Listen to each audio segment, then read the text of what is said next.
Now the serpent was more subtle than any beast of the field, which the Lord God had made. And he said unto the woman, Yea, hath God said, Ye shall not eat of every tree of the garden? And then the woman said unto the serpent, We may eat of the fruit of the trees of the garden, but of the fruit of the tree which is in the midst of the garden, God hath said, Ye shall not eat of it, neither shall ye touch it, lest ye die. And the serpent said unto the woman, Ye shall not surely die, for God doth know that in the day ye eat thereof, then your eyes shall be opened, and ye shall be as gods, knowing good and evil. And when the woman saw that the tree was good for food, and that it was pleasant to the eyes, and a tree to be desired to make one wise, she took of the fruit thereof, and did eat, and gave also unto her husband with her, and he did eat. And the eyes of them both were opened, and they knew they were naked.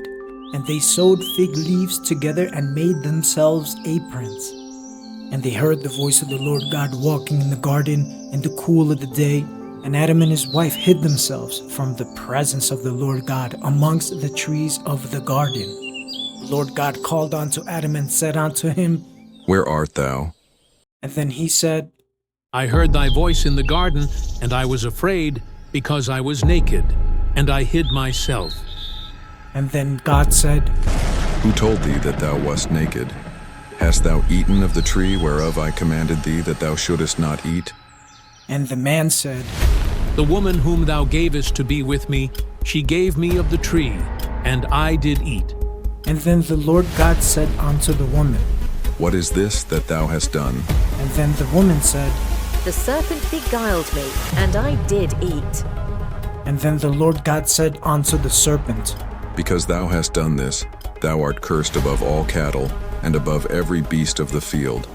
Upon thy belly shalt thou go, and dust shalt thou eat all the days of thy life. And I will put enmity between thee and the woman, and between thy seed and her seed. It shall bruise thy head, and thou shalt bruise his heel. And then God unto the woman he said, I will greatly multiply thy sorrow and thy conception.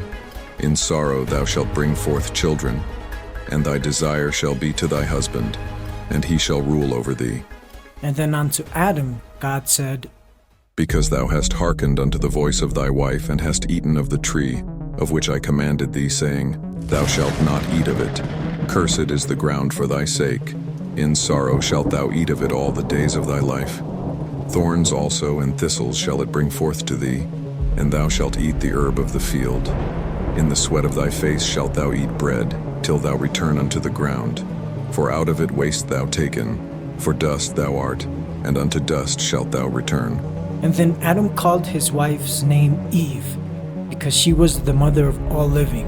Unto Adam also and to his wife did the Lord God make coats of skins, and clothe them.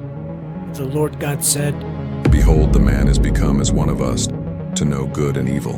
And now, lest he put forth his hand, and take also of the tree of life, and eat and live forever. Therefore the Lord God sent him forth from the Garden of Eden to till the ground from whence he was taken. So he drove out the man, and he placed at the east of the Garden of Eden cherubims, and a flaming sword which turned every way to keep the way of the tree of life.